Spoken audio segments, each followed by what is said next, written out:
তাদের প্রতি আমি চ্যালেঞ্জ করে দিলাম, যেই বিদ্যুতের সমস্যা রয়েছে, যেই গ্যাসের সমস্যা রয়েছে, সেইটি সমাধানের জন্য তারা যদি সরকার থেকে ভালো কোনো পরিকল্পনা নিয়ে আসতে পারে, যে পরিকল্পনা আগামী 3 মাসের মধ্যে, বাদ দেন 3 মাস, আরো 3 মাস আমি তাদেরকে দিলাম, যদি 6 মাসের মধ্যে তারা সমস্যার সমাধান করতে পারে, তাহলে তাদের প্রত্যেকটি পরিকল্পনা আমরা বাস্তবায়ন করব।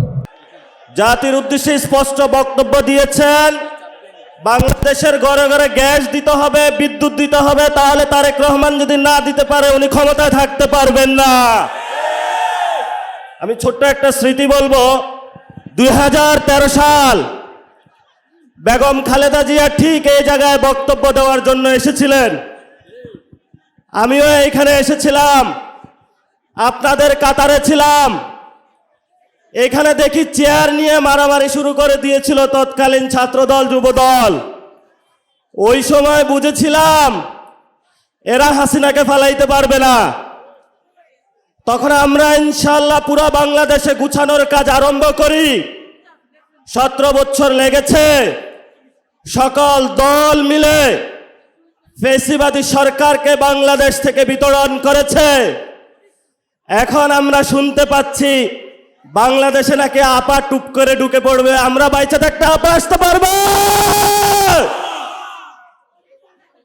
বাংলাদেশে যারা তরুণ প্রজন্ম রয়েছে, আপনারা সবাই ঐক্যবদ্ধ হন, বাসায় বাসায় যান। যে জায়গায় গ্যাস নাই, যে জায়গায় বিদ্যুৎ নাই, এলাকাবাসীকে ঐক্যবদ্ধ করে রাস্তায় নেমে পড়ুন। সরকার বলছে ভারত থেকে ডিজেল নিয়ে আসবে, তেল নিয়ে আসবে, ভারত আবার ইরান থেকে নিয়ে আসে। আমরা সরকারকে বলবো, সংসদে অনেক মিথ্যাচার করেছেন, জনগণের সামনে আপনাদের মুনাফিকি চরিত্র স্পষ্ট হয়ে পড়েছে। এখন হলো গদি আমাদের টান দেওয়ার সুযোগ এসেছে। আমরা স্পষ্ট জানিয়ে দিতে চাই, গ্যাস দে, বিদ্যুৎ দে, নইলে গদি ছাইড়া দে। তারেক রহমান গদি ছাইড়া দেন।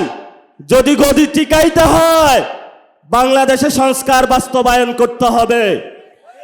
বাংলাদেশে জ্বালানি সংকটের সমস্যার সমাধান করতে হবে। বাংলাদেশে ভারতের বিরুদ্ধে, অগ্রাসনের বিরুদ্ধে দাঁড়িয়ে চোখে চোখ রেখে বলতে হবে, মোদি তুমি যেমন প্রধানমন্ত্রী, আমরা বাংলাদেশের তারেক রহমান প্রধানমন্ত্রী। বাংলাদেশের আজাদি নিয়ে কোনো ছিনিমিনি খেলা চলবে না। শেষ কথা বলবো, এখানে শহীদ উসমান হাদির হাজার হাজার উত্তরসূরি দাঁড়িয়ে আছে। শহীদ উসমান হাদি ভাইয়ের হত্যাকাণ্ডের বিচার হওয়া পর্যন্ত আমরা কি মাঠ ছাড়ব? শহীদ উসমান হাদি ভাইয়ের উত্তরসূরিরা কি ঘুমিয়ে আছে? আজাদির লড়াই চলবে। সে লড়াই ঐক্যবদ্ধ হন। অতি সত্বর আমাদের বাংলাদেশে ঢাকা উত্তর সিটি কর্পোরেশন, ঢাকা দক্ষিণ সিটি কর্পোরেশনে মেয়র ঘোষণা হবে, অলরেডি ঘোষণা হয়েছে। সিটি কর্পোরেশনের বিভিন্ন জায়গায় আপনারা কাউন্সিলর হওয়ার প্রস্তুতি নেন, এবং যারা মহিলা কাউন্সিলর হওয়ার প্রস্তুতি নিচ্ছেন আপনারা হলো সর্বসম্মতিক্রমে প্রস্তুতি নিয়ে ইনশাআল্লাহ ঢাকার 2টি মেয়র এনসিপির ঘরে থাকবে এবং কাউন্সিলর এনসিপির ঘরে থাকবে। সবাই সুন্দরভাবে এখান থেকে যাব। কেউ যদি প্রোগ্রামের আশেপাশে ডিস্টার্ব দেওয়ার চেষ্টা করে তাদেরকে পুলিশের হাতে তুলে দেব ইনশাআল্লাহ। দোয়া করবেন। আসসালামু আলাইকুম।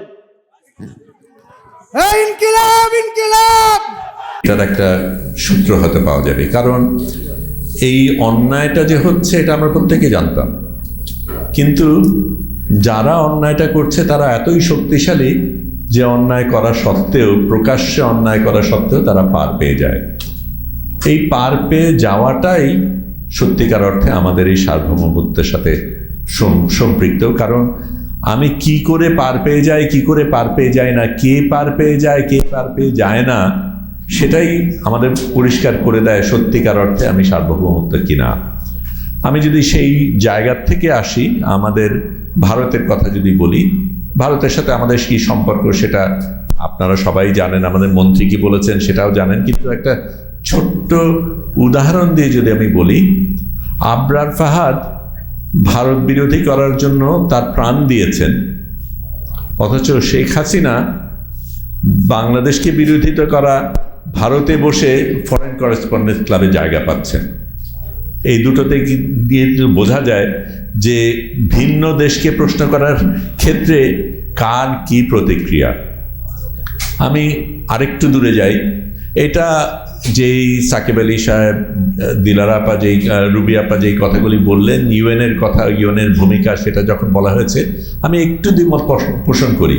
ইউএনের অনেকগুলি গুরুত্বপূর্ণ নীতিমালা রয়েছে, কিন্তু একটা জায়গায় আমার ঘোর বিরোধিতা রয়েছে, তাদের ভিটো সিস্টেম, যেখানে সারা পৃথিবী একদিকে দাঁড়িয়ে একটা বক্তব্য রাখছে, সেখানে একটা দেশ তার ভিটো দিয়ে সেটাকে বন্ধ যদি করতে পারে, সেটা গণতান্ত্রিক কোনোভাবেই না, এবং সেখানে সকলের অধিকার একইভাবে আসে না।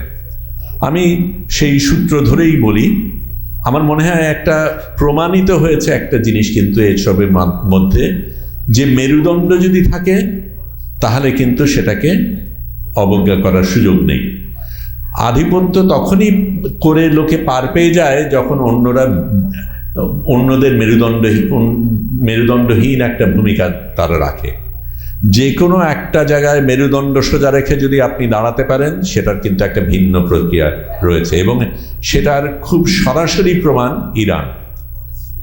আমরা আপনাদের কথা জানি না, কিন্তু আমি নিজে মনে করেছিলাম এই ইরান যুদ্ধে আমেরিকার মতন একটা দেশ ইরানকে ধূলিসাৎ করে ফেলবে। ইরান কিভাবে প্রতিহত করেছে, কিভাবে দাঁড়িয়ে থেকেছে, এবং এখন ইরানের কারণে সারা পৃথিবী যেভাবে সাড়া দিচ্ছে এবং যেভাবে তাদের নীতি বদলাতে হচ্ছে, সেটা দিয়ে খুব পরিষ্কার বোঝানো যায় যে ওই মেরুদণ্ড থাকাটাই একটা বিশাল শক্তি। এবং এই মেরুদণ্ড ইরানের ছিল শুধু না, আমাদেরও ছিল। জুলাই তখনই হয়েছে, সেই কারণেই হয়েছে আবু সাইদের মতন ব্যক্তি, অন্যান্যরা যারা সেখানে বন্দুকের সামনে বুক পেতে দাঁড়াতে রাজি ছিল, সেই প্রতিবাদ করতে রাজি ছিল, কিছু কিছু ব্যক্তি সেই ভূমিকা রেখেছিল বলে আমরা আজকে ভিন্ন একটা বাংলাদেশের স্বপ্ন দেখতে পাচ্ছি।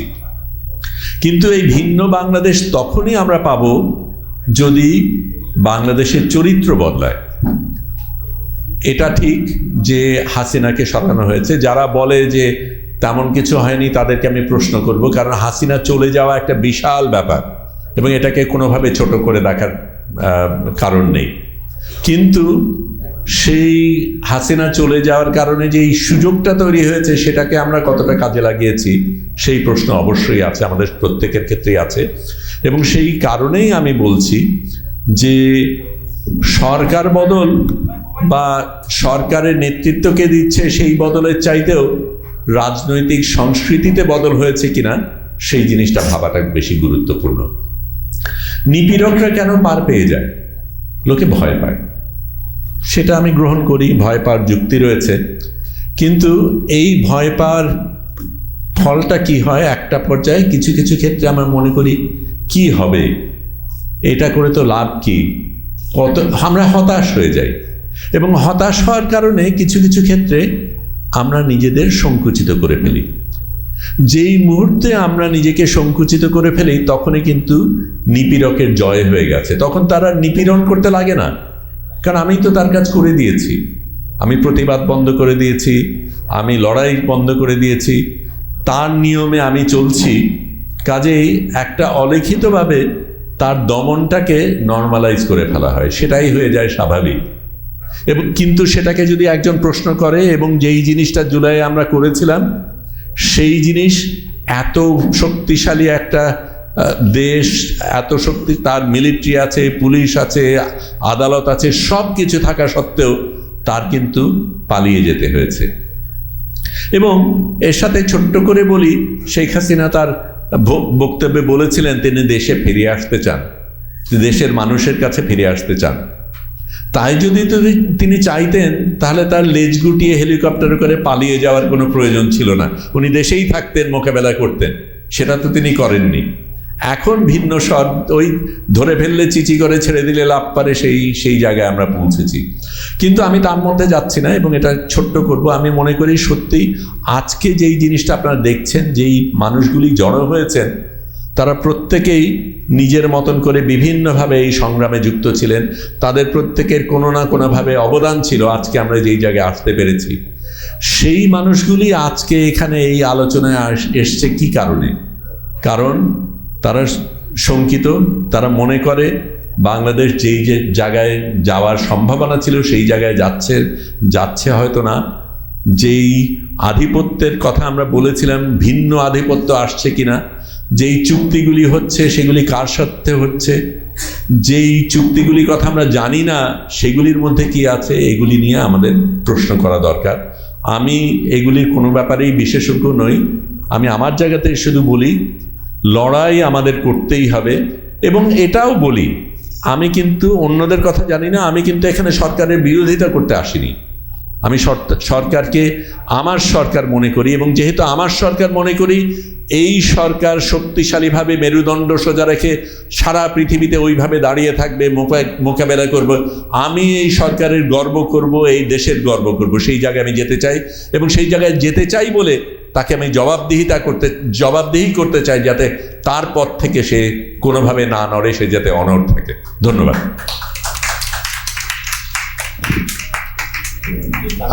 ধন্যবাদ শহীদুল আলম ভাই, আপনার অভিজ্ঞতা শেয়ার করার জন্য এবং খুব স্পষ্টভাবে বলার জন্য যে সরকারকে মেরুদণ্ড সোজা রাখতে হবে। আমরা অত্যন্ত গত সপ্তাহে আমির জামাত ডাক্তার শফিকুর রহমান, আমরা মহান আল্লাহর দরবারে প্রার্থনা করছি, মহান আল্লাহ রাব্বুল আলামিন আমাদের এই বীর নেতাকে হায়াতে তৈয়বা দান করুন, আমিন।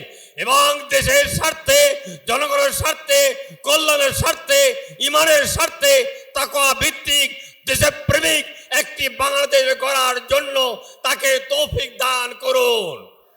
আমাদের যে দুই ভাইয়ের রক্ত ঝরিত হয়েছে, রক্তের প্রতিটি বিন্দু থেকে আমাদের হাজার হাজার লক্ষ লক্ষ ভাই বোন ইসলামী আন্দোলন জামায়াতের কর্মী তৈরি হবে ইনশাআল্লাহ। গাইবান্ধা জেলার ঘাঁটি জামাত শিবিরের ঘাঁটিতে রূপান্তরিত করতে হবে ইনশাআল্লাহ। রাজি আছেন আপনারা?